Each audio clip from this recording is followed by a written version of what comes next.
अस्सलाम वालेकुम, welcome to my YouTube channel. आज का टॉपिक है harmonic mean. Harmonic mean basically define करता है reciprocal of the average of the reciprocals of the data values यानी कि ऑब्जर्वेशंस। ठीक है जी, ये जो सा है हार्मोनिक मीन फाइनेंस यानी कि मार्केट वैल्यूज़ के लिए भी जो सा है यूज़फुल है, यानी कि जो सर्टेन टाइप्स होती हैं रेट्स एंड रेशियोज़ के लिए भी जो सी है हार्मोनिक मीन यूज़फुल है। इसका फार्मूला होता है जो हमने रिथमेटिक मीन रेसिप्रोकल्स लेके उसका फिर रेसिप्रोकल लेना होता है रिथमेटिक मीन का।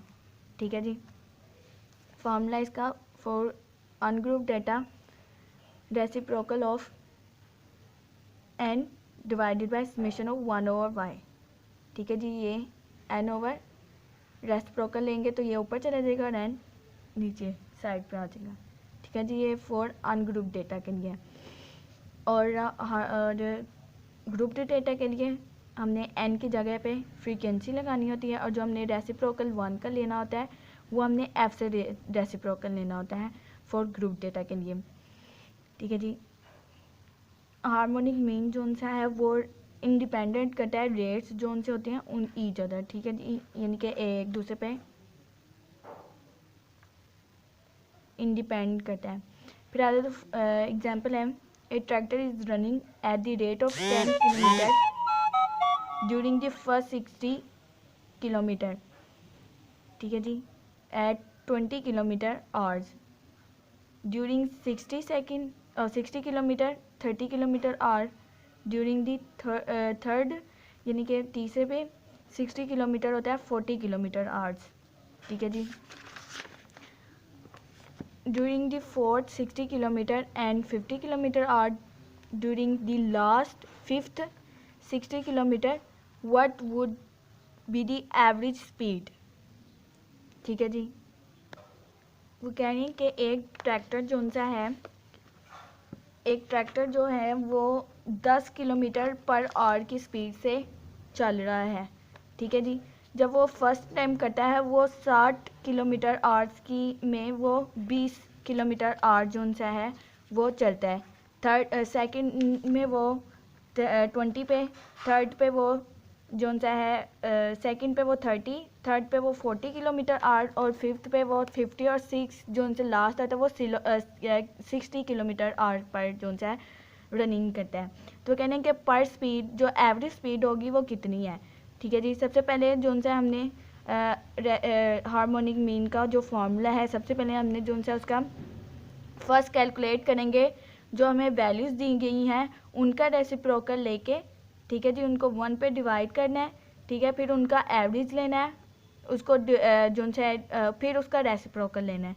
ठीक है, और n पे जो सा उसको डिवाइड करना है। ठीक है जी, सबसे पहले हमने रेसिप्रोकल तो साइड पे पहले हमने जो सा है सबसे पहले जो हमारे पास y की वैल्यू होती है उसको हमने रेसिप्रोकल लिया है, एवरेज लेनी है। ठीक है जी, ये हमें उन्होंने 10 20 30 40 50 जो है उन्होंने हमें एवरेज जो उसने रखी थी अपनी 10 के हिसाब से वो दी हुई है। ठीक है जी, हमने सबसे पहले उनका रेसिप्रोकल लेके उनको ऐड करना है। ठीक है जी, ये इधर ऐड हुआ है, डिवाइड एंड जो हमें जो टोटल उन्होंने वैल्यूज़ हमारे पास वैल्यूज़ हैं ऑब्जर्वेशन जो उनकी टोटल वैल्यूज़ हैं वो हमने लिखनी है एन। ठीक है जी, फिर अगेन उसका जो हमने ऊपर रेसिप्रोकल लिया है उसका हमने अगेन रेसिप्रोकल लेना है, 5 जो सा है ऊपर चला जाएगा और जो हम एवरेज जो हमने निकाली है वो हमारी नीचे आ जाएगी। फिर उसको हम डिवाइड करेंगे तो 21.89 किलोमीटर आवर जो सा उसकी एवरेज स्पीड बन रही है। ये था फॉर अनग्रुप डेटा के लिए। फॉर ग्रुप्ड डेटा के लिए सबसे पहले हमें चाहिए होता है समेशन एफ, फिर हमें चाहिए होता है divide by summation F of Y. ठीक है जी, एंड पे फिर हमने इसका रेसिप्रोकल लेना है। सबसे पहले जो सा है हमें क्लास बाउंड्रीज जो सी हैं मिली होंगी, फ्रीक्वेंसी हमें मिली होगी, हमने फाइंड करनी होती है, कैलकुलेट करनी होती है वाई यानी कि मिड वैल्यूज़ क्लास बाउंड्रीज़ की मिड वैल्यूज़। फिर हमने वाई का जो सा रेसिप्रोकल लेना है सबसे पहले। ठीक है जी। फिर कैलकुलेट करना है y का रेसिप्रोकल, यानी कि 1/y करेंगे, फिर उसको मल्टीप्लाई कर देंगे फ्रीक्वेंसी, जो हमने y का रेसिप्रोकल लिया है उसको मल्टीप्लाई करेंगे फ्रीक्वेंसी से, ठीक है। फिर उसका हमने समेशन ले लेना है ऑल वैल्यूज़ का, ठीक है जी। उन सब वैल्यूज़ को हम ऐड कर लेंगे। फिर नेक्स्ट हमारे पास जो फ्रीक्वेंसी है, समेशन ऑफ फ्रीक्वेंसी लेंगे, ठीक है जी। फिर हमने summation of F of Y, फिर सिंपली फार्मूले में पुट करेंगे, हमारे पास समेशन एफ भी आ गया और समेशन एफ ऑफ वाई, फिर उनको डिवाइड कर देंगे तो हमारे पास आंसर आ जाएगा। हार्मोनिक मीन का जो एक नुकसान ये भी है, इनके डिमीटर कह लें कि जब हमारे पास कोई वैल्यू ज़ीरो आ जाए तो वो ज़ीरो को कैलकुलेट नहीं करता, ठीक है। हार्मोनिक मीन जोन सा है ज़ीरो कैलकुलेट, अगर कोई भी वैल्यू जोन सी है ज़ीरो आ गई है तो वो जोन सा क्वेश्चन जोन सा ज़ीरो हो जाएगा, सब मल्टीप्लिकेशन उसकी ज़ीरो में आ जाएंगी, ठीक है जी। हार्मोनिक मीन जोन सा है वो डिफाइन करता है मैथमेटिकल फार्मूला को, ये ऑल बेस्ड जोन सी है ऑब्जर्वेशन पे बेस करता है, ठीक है जी। और लेकिन हार्मोनिक मीन जोन सी है जो हमारे पास स्मॉल, यानी कि it is not simple of to calculate as compare to the arithmetic mean, ठीक है। It gives less weight to large values and more weight to small values. ये जो है ना स्मॉल वैल्यूज़ को कैलकुलेट करता है, अगर लार्ज वैल्यूज़ बहुत लार्ज एक्सट्रीम वैल्यूज़ आ जाती हैं तो उनको जो है ये कैलकुलेट नहीं करता, ठीक है जी। फिर नेक्स्ट आ जाते हैं हमारे पास relationship between AM, GM and harmonic mean, यानी कि arithmetic mean, geometric mean and the harmonic mean, ठीक है जी। वो कह रहे हैं कि if y1, y2, yn are n positive observations, then the harmonic mean, geometric mean, arithmetic mean, geometric mean, and the harmonic mean satisfy the following relations. The three means are equal only if all the observations are identical, ठीक है जी। सो हम इसको करेंगे जैसे कि हमने harmonic mean में पढ़ा है कि हार्मोनिक मीन जो है रेसिप्रोकल लेता है अरिथमेटिक मीन का, ठीक है जी। सबसे पहले हम arithmetic mean multiply by harmonic mean equal to geometric mean, ठीक है जी, स्क्वायर। सबसे पहले हम सपोज कर लेते हैं,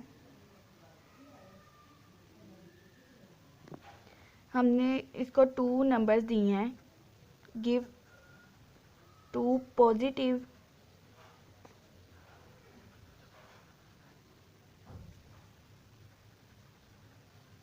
numbers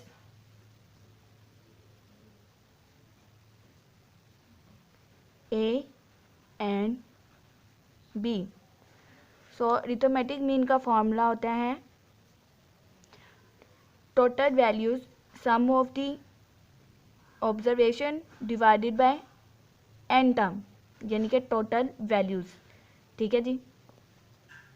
फिर हार्मोनिक मीन का फॉर्मूला होता है अरिथमेटिक मीन का हम रेसिप्रोकल लेते हैं, यानी कि n जो सी हमारे पास होती है यानी कि 2 ही होती है, n डिवाइड बाय जो हमारे पास नंबर्स दिए गए होते हैं ऑब्जर्वेशन उनका डिवाइड करते हैं रेसिप्रोकल्स। फिर ज्योमेट्रिक मीन हमारे पास होता है दोनों का प्रोडक्ट, जो हमारे पास वैल्यूज़ दी गई होती हैं उनका प्रोडक्ट।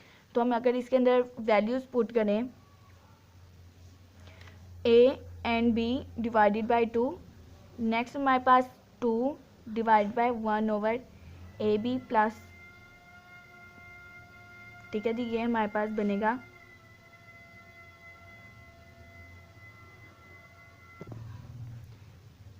ये होगा a and b plus a, ये ऊपर जाएगा तो हमारे पास आंसर आ जाएगा ए बी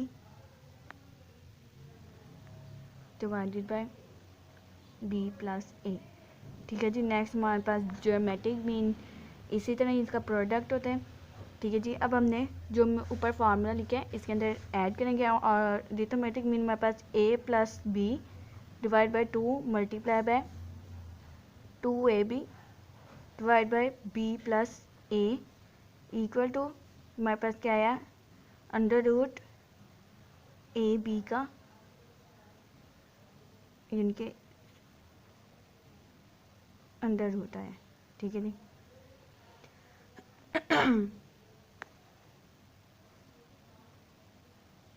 स्क्वायर, ठीक है जी। अब हमने इसको कट करना है, ये ए बी इसके साथ कैंसिल हो गया और ये इसके साथ क्या बचा, A B under root A and B, ठीक है जी। स्क्वायरिंग बोथ साइड करेंगे,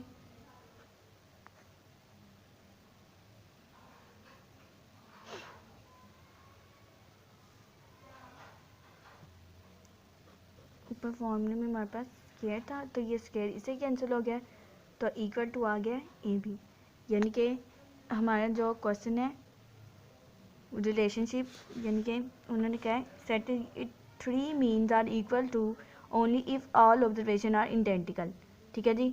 और एन पॉजिटिव हमने इंटीजर्स दिए थे ए एंड बी की, उनके अंदर हमने रिलेशन यानी कि इक्वल है, और जो हमने जो टू इन पॉजिटिव नंबर्स लिए थे ए एंड बी, उसे हमने प्रूव किया कि हमारे पास arithmetic mean, harmonic mean and geometric mean, ठीक है, ये सेम आते हैं, ठीक है जी।